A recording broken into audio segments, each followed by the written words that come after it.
I used to think Sunday lunch was just that, lunch. Some roasted chicken, a few awkward family jokes, and plastic cups of lemonade on Samara's back patio. Nothing more. Just the usual chaos and noise that comes with a big family and too much food. But that day? That lunch? It cracked something open in me I didn't even know was broken. I got home, kicked off my shoes, tossed my keys on the counter like I always do. I was still humming one of those old-school songs Julio had playing through the backyard speakers. The kind of beat that gets stuck in your head even when you're tired. I unzipped my bag, pulled out my wallet, ready to pay the electric bill, and froze. It was empty. Not a single bill inside. Every dollar I had pulled out the day before, gone. Almost $500. Just gone. I checked again. Then again. I took the wallet apart, shook it upside down like maybe the money was hiding in some secret flap. Nothing. I checked my jacket pockets. The floor. The car. I even went through the trash like maybe I'd done something stupid without realizing it. But deep down, I already knew. I just didn't want to believe it. For a second, I thought, maybe I left it at the house. Maybe I dropped it on the way to the bathroom or forgot to zip it up. I picked up the phone and called Juri. She's been my best friend since college and knows me better than I know myself. She didn't even let me finish before saying, "You never misplace things." And she was right. I don't. The next day, I drove back to Samara's. Acted casual, like I just happened to be in the neighborhood. She was sitting on the couch, legs crossed, swirling a glass of red wine like some kind of queen in a thrift store castle. I told her I couldn't find my cash. That I thought I might have left my wallet out in the coat room. She didn't blink. Just laughed. "Girl, you're always so dramatic," she said. "Maybe don't flash that thick wallet around next time." And then she looked at Julio. Just for a second. But I saw it. That smirk. That little flick of the eyes between two people sharing something they weren't saying out loud. I smiled. I didn't say a word. But something inside me shifted. They thought they were clever. They thought I'd stay quiet. They forgot one thing: I don't forget what I see. That night, I couldn't sleep. I just lay there, staring up at the ceiling fan spinning like it had no idea my world had just shifted. I kept trying to convince myself it was nothing. A mistake. An accident. Maybe I dropped the cash somewhere. Maybe it got tossed in the trash with the receipt. But that look between Samara and Julio wouldn't leave my mind. It kept circling back like a shadow that refused to disappear. And once the doubt cracks open, the rest starts spilling in. Last Thanksgiving, I lost a pair of gold hoops my dad gave me for my 21st birthday. I'd taken them off after dinner, my ears were sore from wearing them all day. And I left them on the bathroom shelf while I helped Harmony with the dishes. They were gone by the time I went back. Everyone swore they didn't see a thing. Even Samara gave me that same sweet smile and said, "Maybe you dropped them in your bag?" I remember nodding, pretending I believed her. But I didn't. Then there was my birthday last year. I had stashed an envelope of cash in my purse, some emergency money I always kept on me, just in case. That night, after the party ended and the last slice of cake was eaten, it was gone. I didn't even bother asking. What was I gonna say? "Hey, someone here stole from me?" They'd have laughed me out the house. Called me paranoid. Or dramatic. Again. And Samara, she always had a way of saying things that stuck like gum on the bottom of your shoe. At Jeremy's birthday last spring, she leaned over while watching Haley tear into her presents and said, "Must be nice not having kids to spend money on." Then she laughed. But not like it was a joke. More like it was a dig wrapped in ribbon. Back then, I let it slide. Told myself I was reading into it too much. That she didn't mean anything by it. But now, everything feels different. The little things suddenly don't feel so little anymore. I started replaying Sunday lunch in my mind, second by second. Like it was a crime scene I hadn't realized I'd walked into. I remembered when Jeremy tugged on my arm to show me some toy upstairs, some dinosaur that danced or lit up, I don't even remember. I left my purse on the bench in the coat room, just like always. I didn't think twice about it. It's family, right? But when I came back downstairs, I passed the coat room. And Samara? She was just walking out. Sipping lemonade. Smiling. Back then, I didn't think anything of it. But now? Now it felt like a setup. There was something about the way she didn't say anything. How she avoided eye contact. Just gave me that tight little grin and walked back into the kitchen like nothing had happened. And I kept remembering something Belle said to me last summer. We were at Aunt Harmony's barbecue, and she leaned in while we were folding napkins and said, "You should be careful leaving things unattended. Not everyone loves you like you think." I brushed it off at the time. Belle has always been a little on edge. But now, maybe she saw what I didn't. Maybe she was trying to warn me. Then there's Miguel. My ex. Still somehow glued to the family even though we ended things over a year ago. He still shows up at every dinner like nothing ever happened. Cracks jokes with Julio. Helps Samara carry her bags in. He once told me I trusted too easily. That I always saw the best in people even when they didn't deserve it. I used to think that made me kind. Now I wonder if it just made me easy to use. It's not about the money. It never really was. It's about the disrespect. The assumption that I wouldn't notice. That I wouldn't do anything. That I'd just smile, eat my food, and keep showing up like nothing ever happened. Again. Because I always have. But not this time. Not anymore. I could have said something. Could have called her out in front of everyone right then and there. But I didn't. Something told me to wait. Not because I was scared. Not because I needed more proof. But because I wanted them to know what it feels like, being watched when you think no one's paying attention. Being studied. Like prey. So I stayed quiet. And started planning. The next morning, I went online and ordered a tiny camera. One of those ones they hide in teddy bears or clocks. Except this one? It was small enough to fit into a brooch. I had it shipped overnight. When it arrived, I tucked it into this old decorative pin my mom gave me back in college, something flashy enough to blend in, but big enough to hold the lens. I clipped it to the front flap of my purse, adjusted the angle, tested the audio. Clear as day. I didn't tell anyone. Not Jury. Not Belle. I needed it to be mine. Mine alone. The following Sunday, I showed up to lunch like nothing had happened. Same smile. Same hug. Same damn casserole dish in my hand. Samara greeted me at the door, kissed me on the cheek like she hadn't stolen from me 7 days earlier.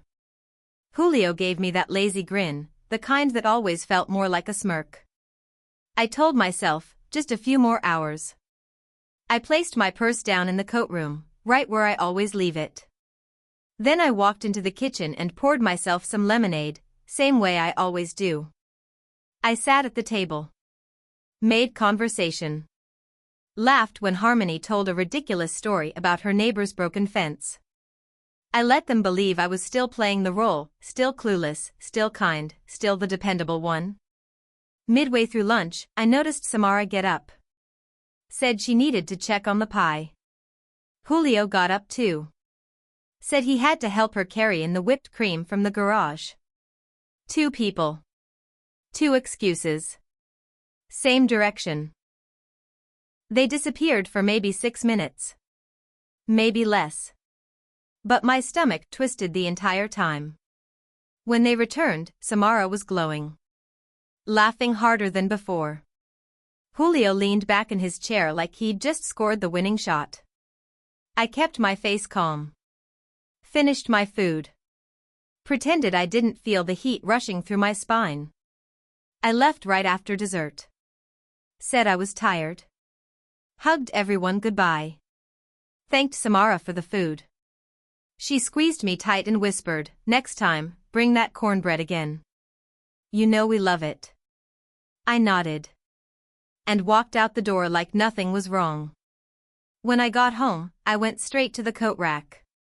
Unzipped my wallet. Gone. Another $200 missing. No hesitation this time. I knew. I locked the door, grabbed my laptop, and pulled the memory card from the brooch. Plugged it in. Waited for the file to load. And there it was. Clear as daylight. Samara. Opening the door to the coat room. Glancing back into the hallway. Julio behind her. Standing by the doorway.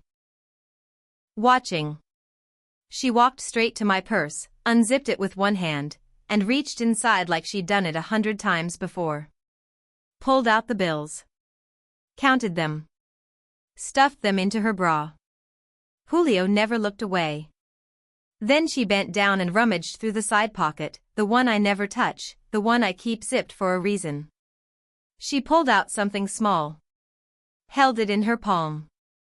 Turned it over once, like she was trying to make sense of it. Then she smiled. And slipped it into her clutch.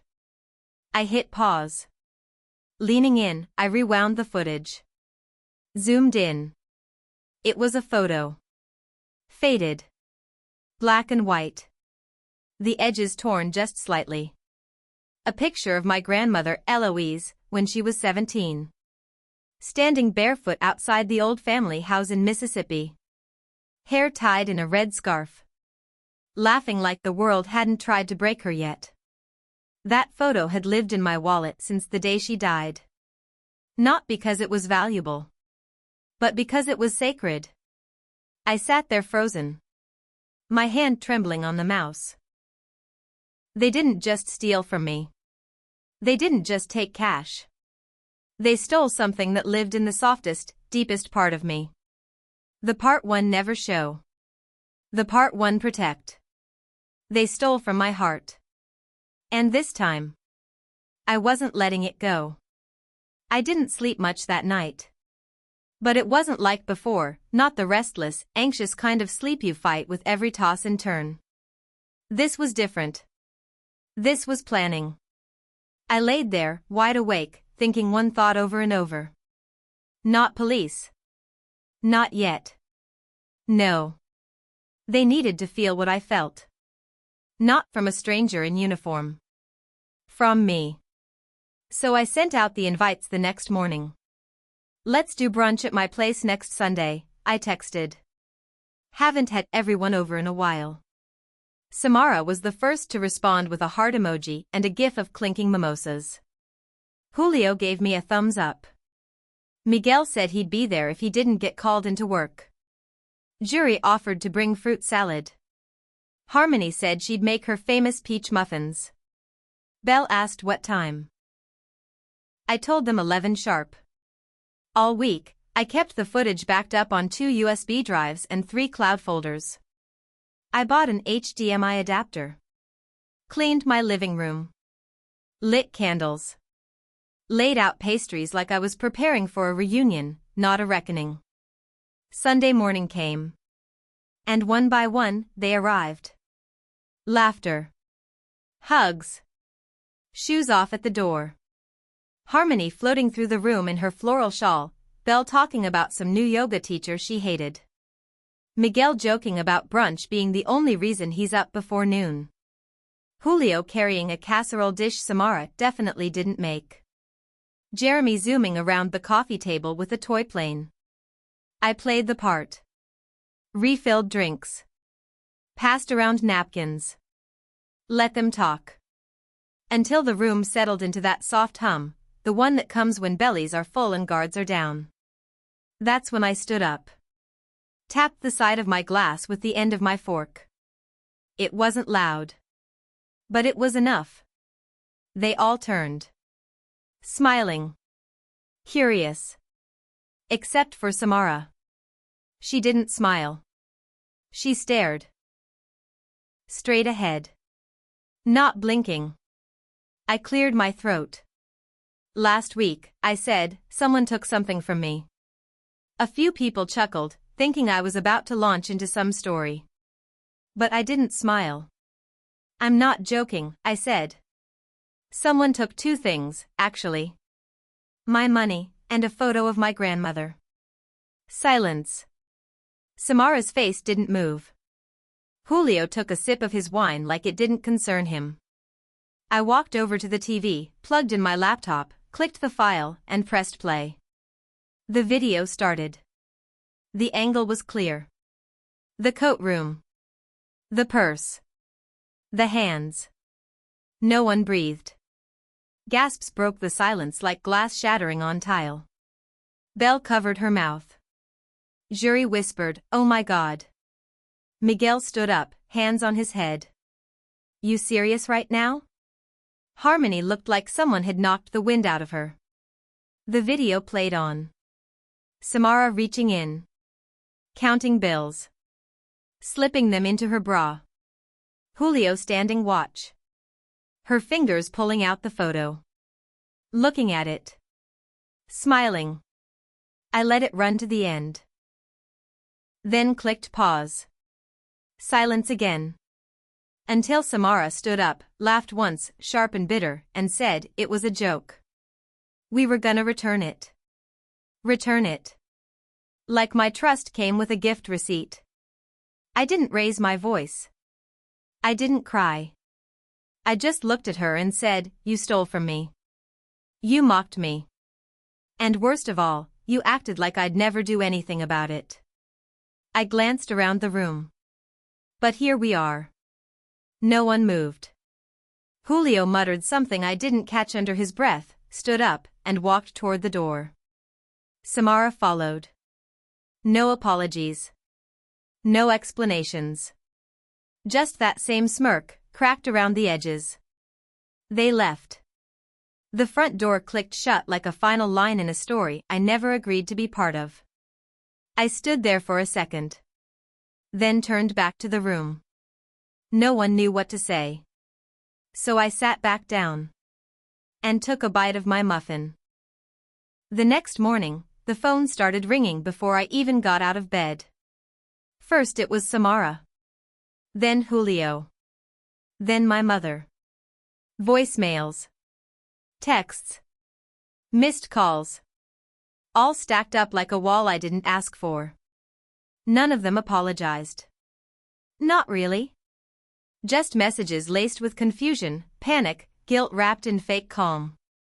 Alyssa told me what happened. It's all been blown out of proportion. Julio says he didn't even know what was going on. You should have just come to us first. As if they didn't know. As if the footage was just a bad dream and not their own hands caught in the act. I didn't respond. I blocked Samara. Muted Julio. Let my mom's call roll to voicemail like background noise. I wasn't angry anymore. I was done. And that kind of peace? It doesn't come with fireworks. It comes like a quiet sunrise, slow, steady, undeniable.